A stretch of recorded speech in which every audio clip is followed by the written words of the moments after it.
Hello and happy Friday. Thanks for tuning in to RadioFreeRhinecliff.org. In this show in particular, correct me if I'm Norm. I'm thrilled to have Bobby Fitzpatrick here, who is supervisor of buildings and grounds of the town of Rhinebeck, born and raised here, and one of the first people I wanted to have on the show when this thing started. It's which was strange because I just sort of know you from seeing you around, mostly like the tennis courts and stuff. But welcome. Thank you so much for being here. Thank you, Norm. And thank you, everybody, for having me. And you took a Friday off. Usually at this hour, you're doing... We clean. We have, side work we do on Friday nights. But, I'm here. And the side work, I think you said, is the church in Red Hook? Church in Red Hook, we clean. My wife and I have cleaning. An outside cleaning job we do. Uh-huh. And, I'm here. Is that your church? No, it's the Methodist Church of Red Hook. Okay. Yep, that we acquired that job, and we've been with it, more than 15 years. Right. And we enjoy it, pays the bills. Yeah, sure. Everything helps. Well, thanks so much for, rescheduling that to some other time. Okay. And thanks to the weather gods for not having the bombogenesis or whatever. Plowing, yeah. But you'll be out tonight doing that. That's part of your job description? Yes.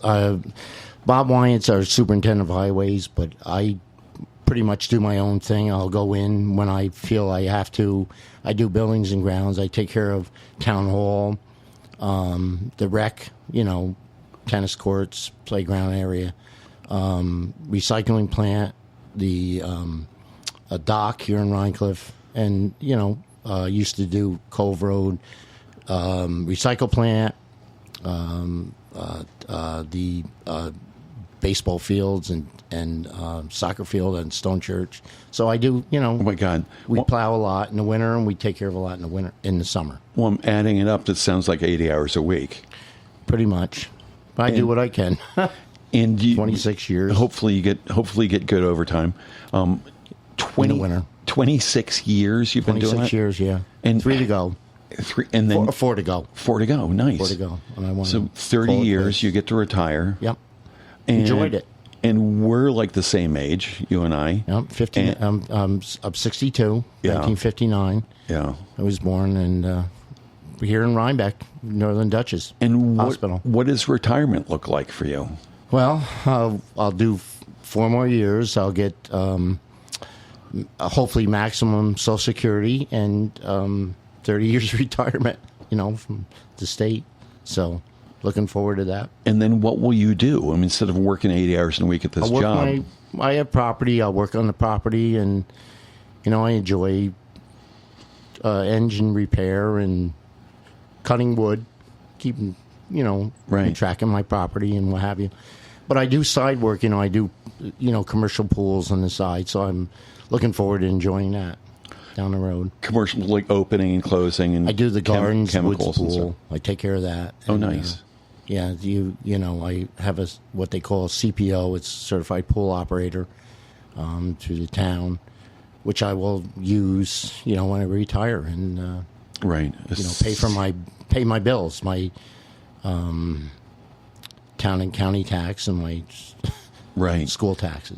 I never heard of a CPO before, but you also Certified Pool Operator. You said at one point you're a Class 1 vehicle operator or something? Yeah, it's a Class B. Class B. I can drive a tractor or 6-wheeler or whatever. I don't now. I have a regular 1-ton for the town, but I can drive a bigger truck at the highway if I have to. Class B license. Class B license. Yeah. Huh. So how did you come into this job 26 years ago? Well, I worked for myself. I went through school here in Rhinebeck, worked for myself. And Bill Cotting, a friend of mine, and Denny Dempster, a councilman at the time in town of Rhinebeck, approached me and said, "Hey, Bobby, we're looking for a man to do all kinds of work throughout the town. We're tired of contractors. We need a pool operator. We need a groundsman, what have you." So I interviewed, and five of us went in, and they hired me. That's great. That was 1997. And what were you doing before? I worked for myself. I was a contractor. Okay. I did a lot of work here in Rhinecliff, especially for Lou Fernandez, native of Rhinecliff. So you had all the experience they needed for somebody in that position. And I tested. I did a civil service test. Tommy Trout had me take a civil service test at Dutchess Community College for supervisor buildings and grounds, and I did, and I passed it, and they awarded me that. And did you study? No. Did they give you a booklet or something? No, I had been in the trades. Right. I had done construction, this stuff. Carpentry, electrical, plumbing. And I was so happy. I passed the test, and they brought me on and awarded that to me, and I've been there ever since. But I started in '97. Up until now, I got 4 years left, and then I'll retire. And I feel good about it. I've done a lot for the town of Rhinebeck. Yeah, it's an amazing thing to stay that long at one job. I think it used to be more the way the world worked, especially in America anyway. Not too many people stay with a job, 10 years, whatever. Yeah, not so much anymore. Yeah. And I'm happy. I'll do 4 more years, hopefully, and then I'll retire. And I just want to keep the community happy. Yeah, the community happy, and the grounds and making things look good. Well, you seem to. Everybody, when they said, "Oh, who are you having on this Friday?" I said, "Bobby Fitzpatrick," and everybody's like, "Oh, I love that guy." Yeah, thank you. So you're definitely keeping the community happy. Thank you. The dock here in Rhinecliff. Yeah, we put the floats in. We take care of the grounds, garbage. The park, tennis courts, basketball court, the pool. When I first came on, they opened up the doors of the filter room, and I said, "What the hell is this?" And they said, "This is your responsibility." It's yours now. I went to school for it, and And so you got sort of continuing education. You went to school absolutely. And does the town pays for that? I'm guessing. Yep, they absolutely do. They pay for any.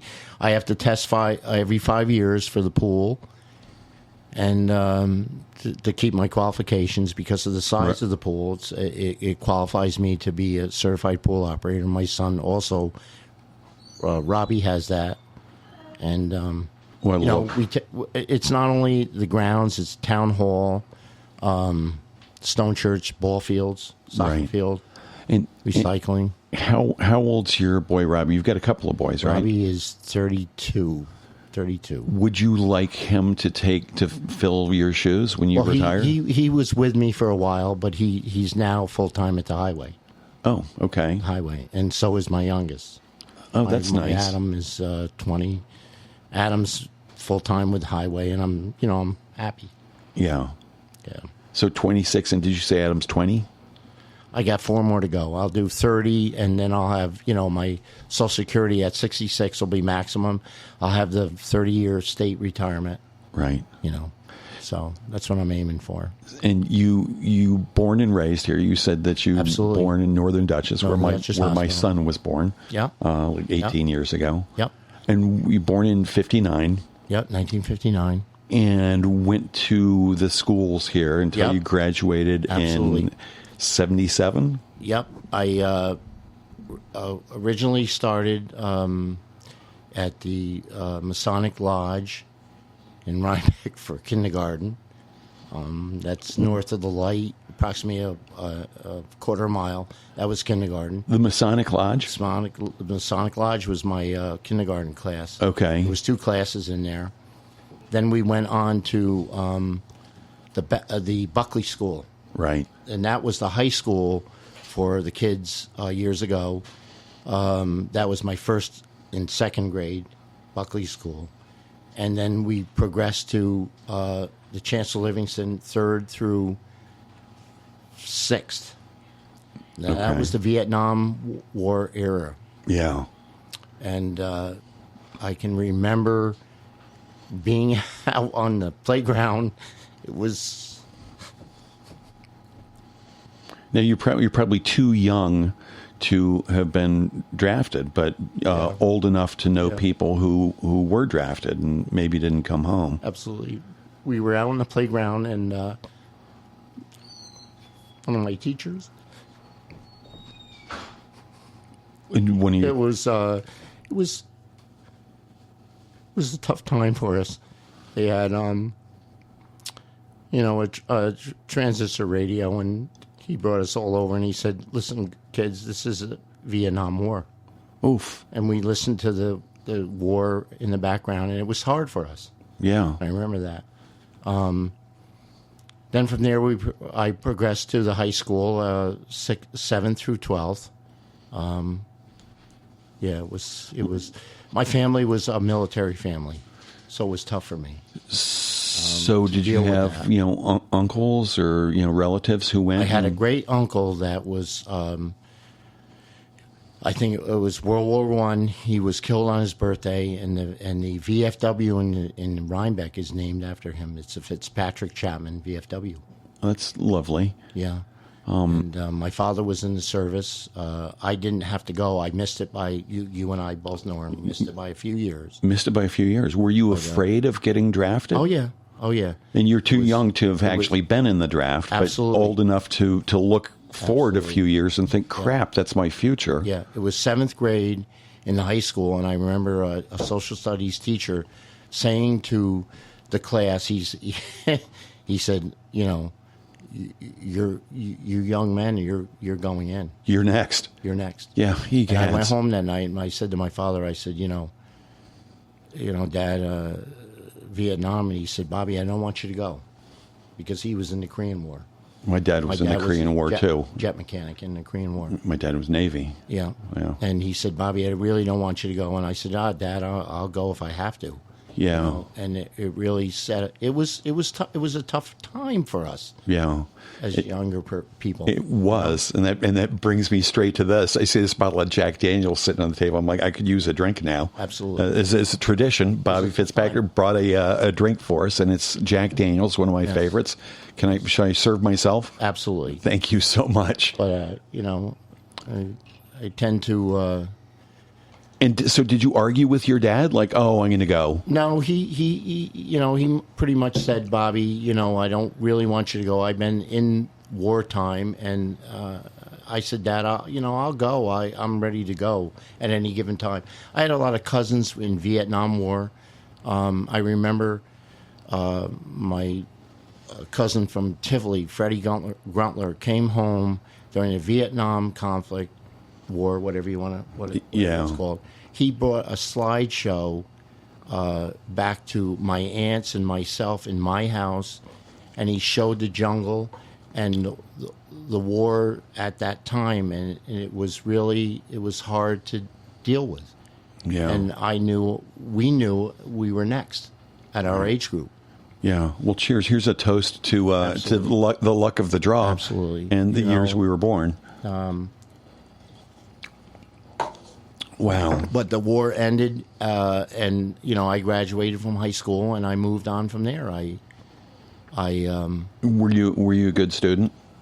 Yeah, I did. I had a Regents diploma. I went up as far as chemistry and trigonometry. Yeah, I was good. I managed to do my homework and stay afloat amongst all the work that I did, and I was very busy at that time. I worked for many, many people, and I'd like to talk to you about the estate I worked on. Doing construction and contracting and stuff? Well, I picked strawberries for the building we're in right now is Mr. Stahl's, was Mr. Stahl's store. It was a general store. He had a butcher shop in the rear, and the front was his wife, and they had canned goods and breads and milks, and it was a nice little general store. Mm-hmm. Well, they lived just below me here on Rhinecliff Road, and it's comical, but it's not. But he, if I may say, he was very anal about the clientele that came in. He wouldn't allow you to pick something off the shelf and look at it. If you're not going to buy it, put it back. Well, Halloween night, we would go out and we would trick or treat. My father would take me out. My mother and father would take me out in the car. We'd go to Rhinebeck. We'd go to Rhinecliff. All the friends we knew, fire company members. Well, this is back in the early '60s. very few in this community here know about this, but the kids would scour Rhinecliff, the hamlet. I think they'd put out their goodies like, chairs, washing machines, whatever, tires. The kids would scour Rhinecliff. They would bring all these goodies down and pile it up in front of Phil Stoll's store. And I'm talking where about we are now. Exactly. And I'm talking, this went on every year. Every year, Halloween night. They would make a pile of junk in front of Mr. Stoll's. And it was tremendous. And we would... Did he never catch on and sort of... Oh, he knew, but he was good about it. He would say, the damn kids. But this went on for years and years and years and years. And, times were different then, and kids were different, and the next day, the town... I can remember looking out the window in the morning and watching the highway department. They'd have a progression of trucks and loaders, and they'd come down here and they'd take all they piled it high. I mean, there was cars, there was tires. Oh, God. You name it. I want to see a picture of that. Oh, yeah. Somebody must have snapped a shot. Take it away year after year after year because they were just, Mr. Stoll was very, he was tough. When you came in here, you didn't touch anything. And the kids were upset with that, and they would give him a gift. Oh, my Lord. And it was, and if you came down into Rhinecliff on with a car, with your vehicle, my mom and dad would bring me down here to trick or treat, you were sure to leave with 15, 20 eggs, 30 eggs on your car. They'd egg you. Kids running all over. Just around Halloween time. Oh, yeah. And if kids did that now, would it fall to you to come down here and pick that crap up? It would be town responsibility. But that was something I remember as a young And person. from the karma department, have you ever had to go do something like that? Clean up a huge... Not recently, other than just general cleanups, of debris. But that was back in the early 60s, 70s. It was something to see. And it was every Halloween, But that was Phil Stoll's store. And, that's the store across the way here was Marion Conklin's. It was another little small... Phil's was a bigger general store where he had a butcher shop and his wife had, bread, milk, canned goods. But across the way here in the Memorial was Marion Conklin's Sugar Bowl. Now, she was quite an athlete. And Sugar Bowl? The Sugar Bowl. It was called the Sugar Bowl. She would have bread, milk, ice cream, toys, and different things. A smaller store. But every Sunday, my father would bring me down here before... remember Walt Disney? Oh, yeah. Sunday's the Wonderful World of Disney. Yeah. And Mutual of Omaha's Wild Kingdom. Mutual of Omaha's Wild. He'd bring me down here and we'd get a Dixie cup. Now, the Dixie cups were not like they are today. They were huge. They were like 3.5, 4 inches round. And they'd have a wooden spoon, and that was my treat before those shows. Dixie cup filled with... It was a Borden. It would have a cow on it with... Filled with ice cream. Yeah, and it had a flower around it. Do you remember the cow's name? with a wooden spoon. I remember those wooden spoons. Do you remember the cow's name? Yep. I don't, but I thought it was Borden's. It's Elsie. Elsie. Well, Borden Elsie had this cow, Borden. and it was Elsie the cow. Mm-hmm. So you said your dad would bring you down here. From where? Where were you guys living? We lived on Rhinecliff Road. When I was born, I was, Northern Dutchess, and we lived with my grandmother and grandfather for a couple years, and it was a packed house. My father had 4 sisters, 3 brothers. It was right off. Louis Ketchabottle lives in the house now. It was east of Rhinecliff. As you pass the old bus station, there was like 4 or 5 houses in a row. And we lived there for a few years. And then my father bought property from the Suckleys. That would be Margaret and Robert, I believe. That's how it goes. And there was 2 parcels, a total of 7.5 acres. One parcel was like 1,500, and the other was 2,300. Today, my God, you'd spend hundreds. But my father built this house on the property. I lived behind him. I built a house behind him, a nice ranch house, and I lived there. He started out. We lived in the basement. He excavated, blasted rock, built a house. He bought a lot of the materials from Island Dock, a place over in Port Ewan, prefabricated walls, and he assembled that. And I can remember being on the deck, the wooden deck with him as a young boy. I had my hammer, and back then I wanted to be a carpenter, I guess, at 3 and 4. And I was hammering away, and I remember my father coming over, and he said, "Bob, stop hammering." My father was very anal about his work. He was putting down a diagonal deck at the time, and the deck on top of the foundation. So he broke my hammer in half.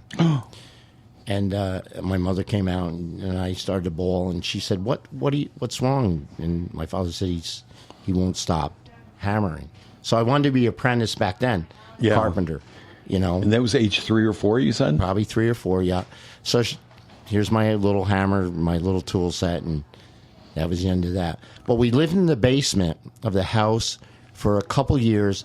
The house was built, I can't remember much after living in the basement, but all of a sudden, bingo, we're in the top side of the house. Was your dad in the trades as well? Was he a carpenter? He was a machinist. He actually, he graduated from Rhinebeck School. He went in the service. He enlisted in the Air Force, and he became he was a jet mechanic.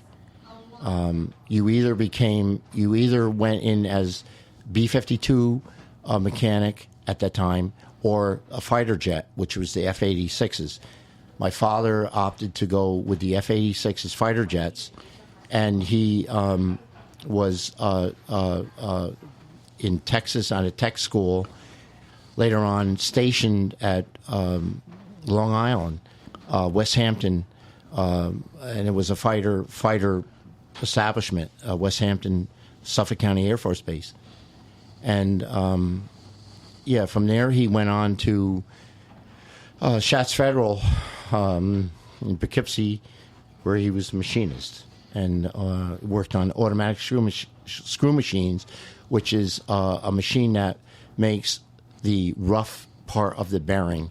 Schatz assembled the bearings, and the Federal side made these outer shells of these bearings. It was in the back in the military times. It was a military factory for bearings, and he worked there for many years. It was, it was so oil in the air and loud noise, and it was a huge machine that my father worked there for years, 28 years, and at Schatz Federal.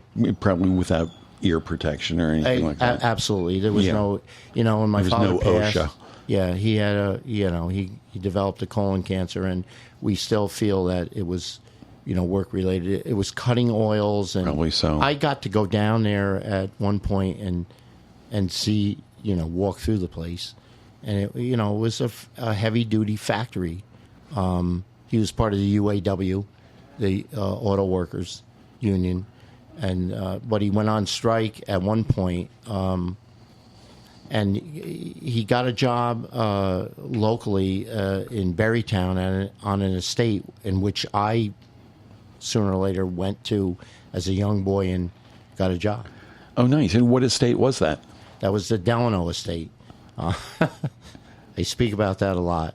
Laura Delano, relative of Franklin Delano, lived there. Her family lived there. I can't go back any further than Laura, but Laura passed on and sold that estate to a man by the name of William Wasserman. And William Wasserman was a investor, and it was called the Investment Corporation of Philadelphia, and he was a millionaire. He bought the estate. And my father, when Schatz Federal went on strike, my father went there and got weekend work, and it became a full-time job. Nice. And when I was like 8 to 10, I started there working, doing grounds work, and I saved my money, did farming, mowing, cleaning. And when you were 8 to 10, Yep. What were you saving your money for? What'd you have in mind? Absolutely. I pretty much saved every dollar. And I remember one day the owner came in the main road, and he stopped me and he says, Robert, this is back in the early 70s. He said, Robert, he says, you and your dad, he says, I'm going to give you a bit of, he was an investor. He said, I'm going to give you a bit of information. Take all what money you have and invest in plastics. Have you seen this movie, The Graduate, with Dustin Hoffman? Exactly. So at that time, what cars were made out of steel. Everything was steel, pots and pans. I said plastics. Yeah, I knew of the word. Right. And if I had invested at that time $10,000 in plastics and left it until now, I might not be sitting here. Yeah, you wouldn't be talking to the likes of me. Exactly. Yeah. So, my dad worked there, and then, he went back to work at Schatz, and I continued to work there from, you talk about child labor laws, but I worked there when I was like 10 through high school, college, and I saved my money, and I bought a brand new truck in 10th grade. What kind of truck did you get? Chevy truck. We went over to Kingston. My dad and I went over to a dealer and sat down with the dealer, and I saw a truck I wanted. And the dealer, he's like, I was 15 at the time, and he says, new or used truck? It was brand new. Right. And he looks at me and he says, "Oh, Dad buying this?" And I said, well, my dad said, no. Oh, he's taking a loan out. No. So I had to cash off. Saved every penny. And how much was that truck? It was $4,700 with tax, like brand new. $500. And I whipped out the cash when we went inside, and the guy says, no. The salesman, he says, I'll take $1,000 right now. The rest I'll, take in 2 or 3 days when I prep the truck. I was proud of myself. Sure. That was a lot of money back then. But I saved, and I worked, on the estate. And do you still drive Chevys? No, I'm more of a Ford man now. Are you? But now, back in the day, my family, my grandparents, aunts, uncle, they were all like, "Oh, we're Ford people." I'm like, "What do you mean?" But they, they wouldn't buy Chevys. Well, my father had Chevys, so I pretty much, it was a stock truck, a crank windows, 8-foot bed, 6-cylinder, basic truck. And the salesman couldn't believe that I had that kind of money. But I whipped out my wad. What a great moment. Yeah. And I gave him $1,000 down, and when we came back in 3 days after he prepped it, I gave him the rest of the money. But he said to me, "What's Cinderella buying this? Your dad's not buying it, or really you're loaning?" He couldn't wrap his mind around the idea that you've been working for 10, 12 years and saved every penny. Myself, you know, because you're living rent free. I mean, at that point in time, rent free, yeah. And that's amazing. I always had money on me when I was in school, but we went. I worked there at the Delano Estate until I was like 19 or 20. And where did you go to college? I went to Dutchess. After I graduated in '77, I enrolled myself in Dutchess Community College in criminal justice. Got my degree, 2-year degree. I more or less wanted to be a state trooper. Took the test twice. I scored a 91 both times. That was okay, but I took the CO's, correctional officer's test. ASTAT. I had the test. I had it. I went to Albany, started my training, and I backed out of that. I said, I don't think I like this. But, after Dutchess, I pretty much went to work for myself. I left Sylvia's. The reason why I wanted to be a state trooper is the estate had the gal that ran the estate, Sylvia Strayton, a friend of William Wasserman's. They would have a party for the state police every Christmas, and we would cut this huge Christmas tree down and put it in the ballroom. State police from Rhinebeck troop here would come up, and they would, party and have a nice night. And I said, to my dad, I want to be a state trooper. Yeah. So that's why I went to Dutchess. But in what room? Where did that tree go? What room did it go in? We would pretty much put it on the landfill after that, but we would cut it off the property. I'm talking. You said it would come to the room for the party. Where was the room? Well, it was a ballroom. The estate. If you on the estate. Yeah, if you're on the bridge, let's say you're on the Rhinecliff-Kingston Bridge. Yeah. You're coming back into Dutchess County. If you look to the left off the bridge, you'll see this big mansion. It was brick at the time. Now I think it's painted white. It had everything there. Beautiful coach house. Blacksmith shop, woodworking shops in its day, and I worked there for many years. And what's there now?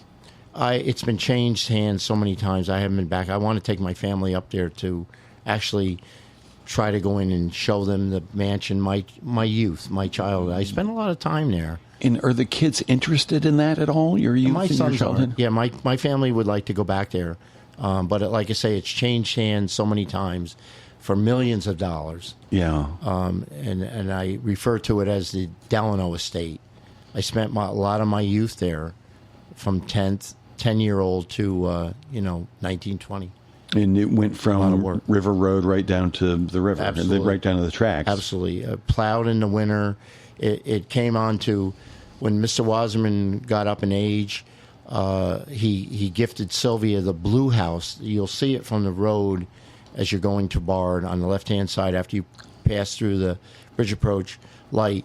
You'll see this big, beautiful blue house, and I did so much work there, stone work. I dug through basements, lowered the floors, did stone work, and I spent many years there.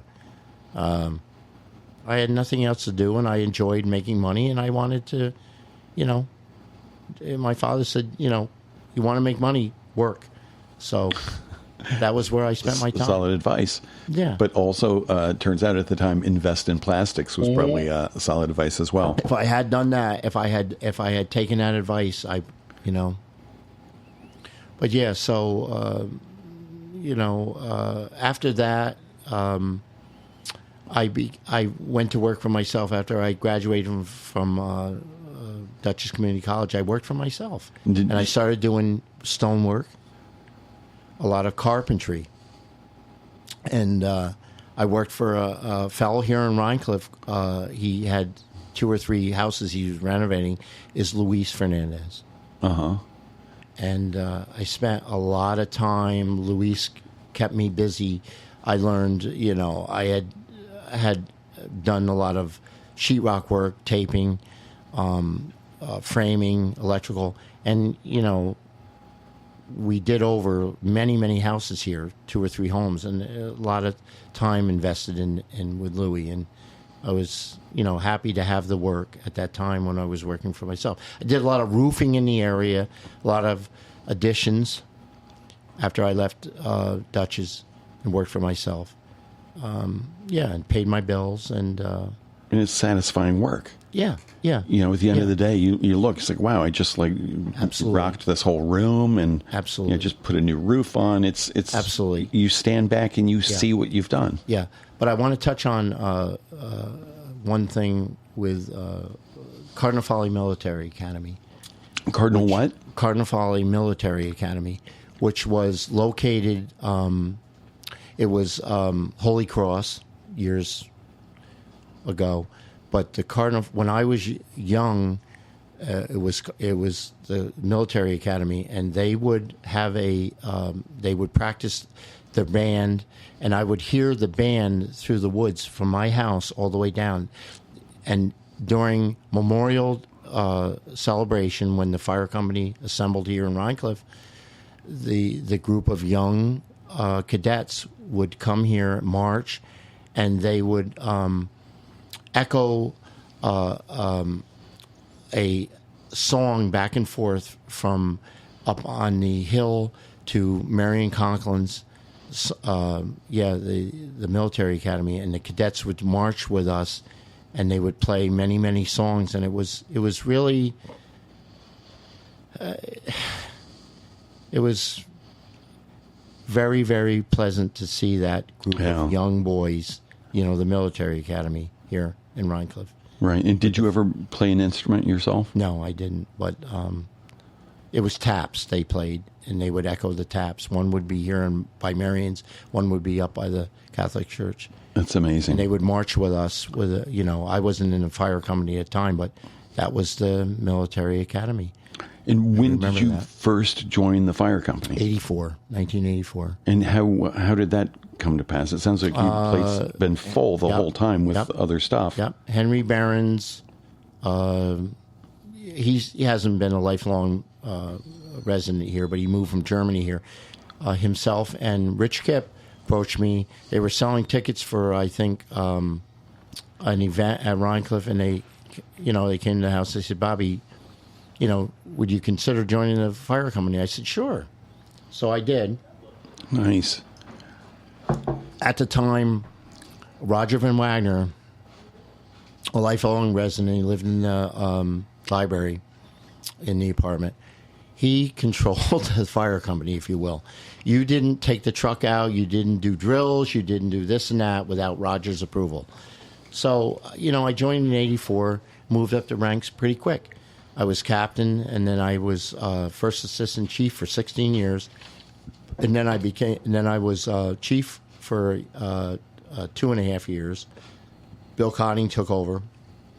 And, we had some awful fires and auto accidents during those times. But I met a lot of friends, made a lot of friends here in Rhinecliff. Yeah. Mostly a lot of commissioners, a lot of younger people. And a few of them were Ronnie Van Etten. He was a commissioner. He lived in Rhinecliff. And who? And now you're the fire commissioner. I'm still a commissioner. I've been about 20 years. What does that entail? What does that mean exactly to be? You said you're a commissioner. Are there multiple commissioners? Yeah, you oversee the monies, the tax monies from the district taxpayers. Any clothing, any repairs to equipment, fuel, oil, electric for the building, anything they need. We have a budget, and we approve that money to go to the sites. Huh. But now, you've mentioned a lot of names, and I'm wondering, from your early days in the 60s, 70s, 80s, like in high school and junior high and all this, absolutely, who was your best friend then, and which friend have you continued to be friends with? In high school, I had a fellow by the name of Tim Nekrevitz. Is he still around? Yeah, he's in Red Hook. He actually helped me get through a lot of my Regents classes. Very, very smart young man. He would help prep me with Regents classes. Paul Decker, Bill Mansfield. I had a slew of Steve Dumas. I had a slew of friends in school. But I also had a lot of younger grade friends that I was friends with, I wasn't that good at sports. I did track in school. I tried out for basketball. I tried out for soccer. I tried out for baseball. And, of course, I worked. And my kids now, today, have played every sport, but I just wasn't that good at sports. So. And what event did you do in track? I ran the mile. Oh. And I was good at it. I did a 5-minute, 5-second mile. That was my personal best. That's really something. Yeah, out in Millbrook. I was proud of that. I didn't beat the record, which was 4 minutes, 32 seconds. Yeah. At the time, but I had a good trainer, Steve Ben Curran, and we ran all, Millbrook, Pine Plains, Weebatuck, Dover, Aniora, that was the best I could do. I tried out for the other sports, but I just didn't have the time to spend because I worked. Yeah. And my friends, they had the weekends and nights, and they didn't do what I did, so they made the teams, although I wanted. So I ensured my kids that they play sports, and they did, and I'll get to that. I love that. Yeah. And that sort of brings up an idea. It sounds like you look back on that time and think, oh, it might have been nice if I had played sports and been around a little bit more. I wanted to. I really wanted to. I tried basketball. I tried so hard. I missed it by one person. A friend of mine beat me out, and back then there was no modified. It was JV and then varsity. Right. And I tried so hard, but I didn't make the teams. But my kids did. But what a treat to be able to take this thing that you wish you'd done and be able to watch your kids do it. Absolutely. And you said we'd bring this up later. Your kids, do they have an interesting sports history? Yeah. So I pretty much started out with Little League for all of my boys. I was a coach in Little League, Town of Rhinebeck Little League. And my oldest played baseball and soccer. He was soccer goalie for many years, my Robbie, at 32. He's 32 now. And, he did well. He made me proud. And nice.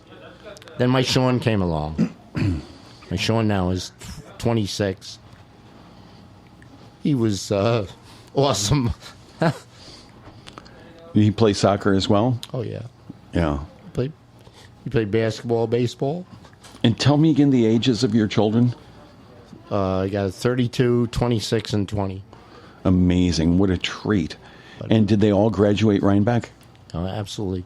My Sean, many, many hours of, sports. Yeah. That's fun. That's fun to watch. Yeah. And my Adam, he played soccer, baseball, basketball. But they made me proud. And this is one of the main connections we have is our mutual friend Steve Mosto, who Absolutely. I think coached your kids in some of those. Coached Adam. Yeah, I get a little emotional because hundreds of hours of such good, sports. Do you miss having the kids being that age? Oh, yeah. Yeah. And I have grandsons now, and oh no, I'm hoping that'll move up. How old are the grandkids? I have Carter is 11. I have Gavin is 5. Skylar is 3. Jeez. And Easton is 2. Nice. But I'm looking forward to that. Right. Looking forward to spending more time with the grandkids. Absolutely. And But it sounds like you got to spend enough time with your kids. Absolutely.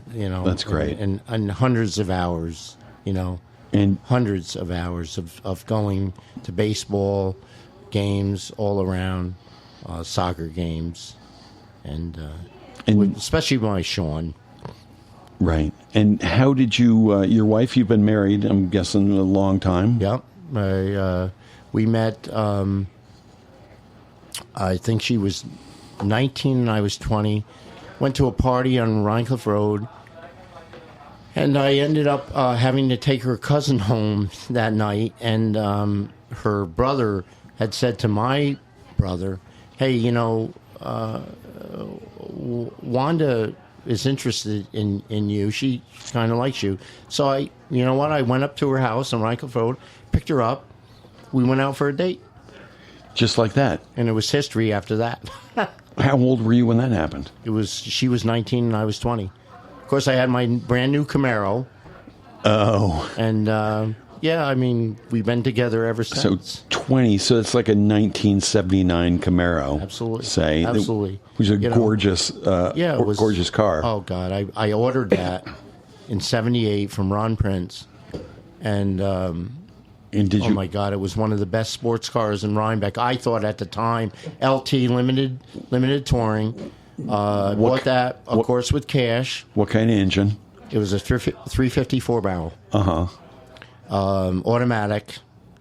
And that was my car. And we courted with the car. We would go out every night.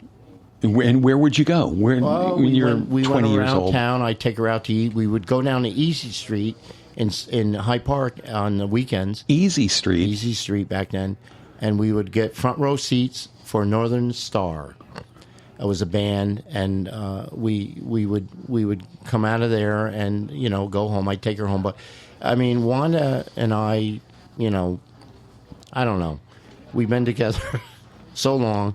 I took her out every night. She ended up, her mother and father separated. She ended up at my house.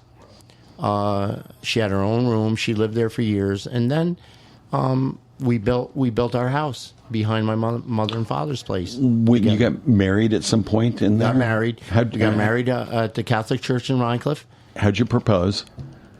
I just asked her if she wanted to. Yeah. It was pretty quick and sweet. Well, it sounds like you both kind of knew that was just... Yeah. She loved me. I love her. That's great. And we had a reception here at the firehouse in Rhinecliff. And we built our house. And then the boys came along one after another. Uh-huh. She's been at Ferncliff. It's Arch Care now. She started when she was 16. She worked there. And she's been there 40, 41, 42 years. Oh, God bless her. And will she retire around the time you retire? In about a year and a half. But I was working for myself at the time. Had my 78 Camaro. And that was my baby. And I remember working here in Rhinecliff at Carol Morris's up by the south end of Rhinecliff. It was a brick building. You would know it. I was doing a bathroom over, and the phone rang. There was no cell phones at that time. I know. The kids find that hard to believe there was ever such a time. So, down in the basement doing a bathroom over, and I hear the phone ring, and I hear this crying in the background. And Carol Morris answered the phone, and I said, "Oh my God, I recognize that voice." Carol said, "Bobby, come to the phone." I got there to the phone, and it was the Ulster County Police. I said, "Yes, what happened?" And I could hear my wife in the background. She was bawling, crying. I said, "What happened?" They said, "Your wasn't my wife at the time." They said, "Bobby, your fiance is okay, but your car is not." I said, "Oh my God. Okay, as long as she's okay, I'm fine with this." She was making a left into the Kingston Mall. Well, when I got to pick, they said, "Bobby, please come and pick her up," because she's bawling. I got over there and I took her out of the facility and I said, "Wanda, where's my car?" And she was okay. So we went to Sawkill to a auto body shop. Here's my car. The car sat here and the rear wheels sat to the left. Oh, geez. She had made a left and she got creamed. Well, that was my baby. I was okay. She was fine, but my car was a disaster. So we had it redone down at Jim's Auto Body. I got my car back. I still have it today. You do? I still have my 78 Camaro. And it sits in my garage. It's okay? Doesn't have peculiarities? Well, it's old. We're going to get it running. We call it Christine. Uh-huh. Why? My son, we're blue-collar boys. We do a lot of mechanical work. At one point, years ago, he was outside working on one of my trucks. Now, mind you, studs come out of the front of the tire, these, studs, where you put your lug nuts on. The car rolled out of the garage, pinned him between the car and my truck, and ripped his leg wide open. So I get a call. I'm working for the town. I get a call of a man down at 292 Rhinecliff Road under a car. So I fly up there, and here's my Robbie, leg wide open. Oh, no. The car had rolled out of the garage and pinned him up against the vehicle. And, we took him to the hospital. He's fine, but I have that car to this day. It's in my garage, my 78 Camaro. And, I bought that in 78 out of my pocket. Amazing. Again, cash money. I was going to buy a vet at the time. It was through Ron Prince. but I was able to. I bought it right outright. I got it today. I love you weighing those choices in 1978. Do I need a Corvette or a Camaro? Corvette was like at the time, the stock Corvette was like $12,000. My father said, "No way, you got to drive it around the winter. You don't want to." So I dropped down to the Camaro. Dropped down to the Camaro, yeah, which was like $6,500 with tax. And while we're on accidents, you were in an accident as a kid with your mom at some point, right? Absolutely. When I was like 3 or 4, I was in a '55 Ford. At the time, no child restraints. I was in the back seat on the passenger side. She was on 9, going to make a left into Montgomery Street by the hospital. Stopped quick. I went over the seat and hit the dash with my nose. Well, she brought me home, and I was bleeding profusely. My father was working in the house, brought me up to the house. She brought you home despite being like right next to the hospital. Absolutely. She brought me home. She was frantic. Here I am bleeding. I ended up, back at Northern Dutchess Hospital. They patched me up and everything, but, oh, Lord, it was a mess. And to this day, I just recently had my nose operated on because of a deviated septum. It was broken 2 or 3 times. And, that was very unfortunate. But at the time, no child restraints. No. I was standing in the back of the '55 Ford. The seats just went, no lock. Yeah. And, my poor mom, she was, so upset. But parents also had a sort of slightly different attitude. It's like, oh, we'll take you home. We'll put some mercurochrome on it and a Band-Aid or something. You're talking... You'll be fine. You're talking 62, 63. Yeah. And she.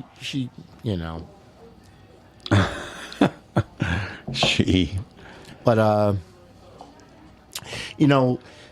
now today,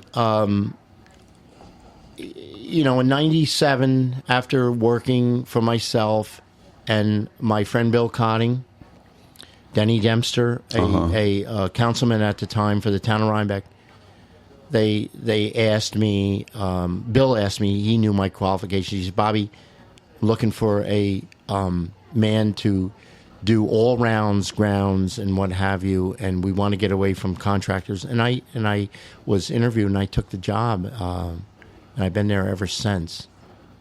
And I've been happy to have that job. Right.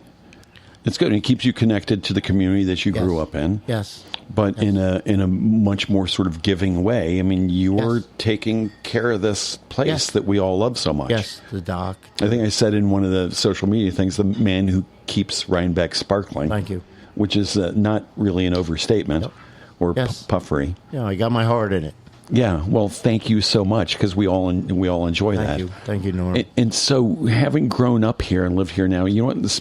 In Rhinecliff specifically, how has this place changed since you started coming out? So, I mean, apart from no longer having huge piles of garbage in front of the store, absolutely on Halloween. So, with the Stoll store here, Mr. Stoll, and I picked strawberries for them. You had Marion Conklin's store, which was a smaller grocery store, if you will. The library, I don't go back as far as the Ziggerbuyers, who did a community daycare there and did the library, cleaned it and what have you. But the Ziggerbuyers? The Ziggerbuyers were actually part of the library years ago. They cleaned. They had after school activities and what have you. I wasn't really involved in the library so much because I stayed on the property and got busy. What was the general air of Rhinecliff? It was different back then. It was more of a the kids were 60s and 70s boys. It was a nice community. The houses, a lot of the homes needed work done on them, which has been done. A lot of folks have moved into the area and redone the homes, and it's great. There was there were all local native people that own these homes, and they passed on, and people moved up from the city, and they repaired them for the best. Yeah, Rhinecliff is now really beautiful, and the hotel was a hotel of a bar, and they had a kitchen, and they'd serve people back then.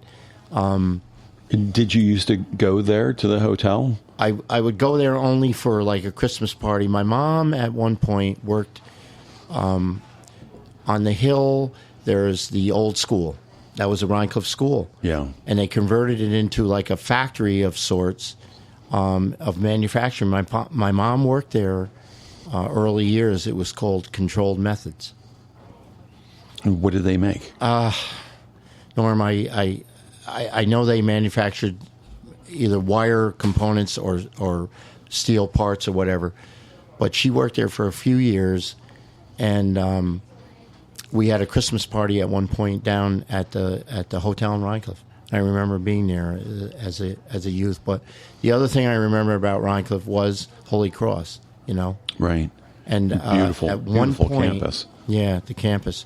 Yeah. And between Holy Cross and it converted into a youth center for drug-related folks. Holy Cross. They opened it up on the weekends. A huge gymnasium, which was local kids would go down and play basketball on the weekends. Yeah. And there was a pool, a paddock pool, beautiful paddock, similar to the Rhinebeck pool, with doors, and it was steamed up, and the kids were in there, and they'd swim. We'd do that on the weekends. I did that occasionally before I started to work, but I enjoyed going down there and playing basketball. I didn't swim because at the time I wasn't a good swimmer, but I know that existed. Other than that, I made a lot of friends through the fire company, more in here in Rhinecliff. Right. Other than the folks that my father knew, and my father knew almost everyone here in Rhinecliff. And were your folks born and raised here as well? My father was, I believe he was born here in Rhinebeck. My mom was born between Tivoli and Germantown on North Road. Her father was here from Poland. He was right from Poland. Her mother, I don't remember exactly, but my mom had 6 sisters and 2 brothers, and my father had 4 sisters and 3 brothers. Wow. Yeah. And I'm guessing his people came from Ireland. Yeah. Fitzpatrick. Well, my grandfather here lived here in Rhinecliff Road. He worked for the railroad, Fitzpatrick. Railroad. Now, Yeah. you mentioned earlier when we were talking about the old bus station on Rhinecliff Road. Where was that? Well, the bus station, actually, what I can remember of it, it was an abandoned lot. The Locks owned that area there, that property, and the bus station was originally in Rhinebeck off of Route 9, a few buses south of Rhinebeck Light, and then they built that block. They actually went in there, and the historians sifted the ground because of the artifacts. I remember our area here is, and again, our gardens and Phil Stoll's gardens, the Astor Estate was not loaded, but arrowheads and spearheads. Right. So that I remember them sifting that ground there. But the bus station was built, and I would walk down to that bus station or get picked up at my driveway. But I can't actually tell you what year it was built, but that was the bus station for Rhinebeck School. Where exactly on the road? It's probably an eighth of a mile north of Rhinecliff, the hamlet, on the right-hand side. Okay. It's before my driveway. There was a potato chip factory before that. I can remember the remnants of that on the right-hand side, and that's where Fraley's got his building now. Harry Haywood built that. Haywoods built that for their excavation business, but that was a potato chip factory. I remember the remnants. And then after that was the bus station. But now you'll see, what is it, F&W concessions. Oh, okay. And then, so right and then there. the bus station. Gotcha. But I would walk down to the bus station. It depended. Every year changed. We'd travel from my house to the high school, or we would go around through the hamlet and around Mill Road and up to the high school. Amazing. That was the bus station. I love that. And I walked through snow years ago. You didn't, they didn't close the schools. right. Now, I can remember walking down Rhinecliff Road to the bus station in 8 inches of snow. And I remember one year a tree had fallen down on a wire below my house, and the wire is just arcing against the pavement. And, geez. I walked around it, but we went to school. Yeah. Very rarely they'd close school, but we walked through 8 inches, and buses got out. We're supposed to get at least 6 to 8 inches tonight. Absolutely. And listen, we've got like a minute left to go. Yeah. It flew by, as I knew it would. Is there any last thing you want to share? Yeah, I mean, I love the community. Yeah, clearly. And I- the community clearly loves you. Yeah, thank you. Both my boys work for the town of Rhinebeck, and You must be so proud.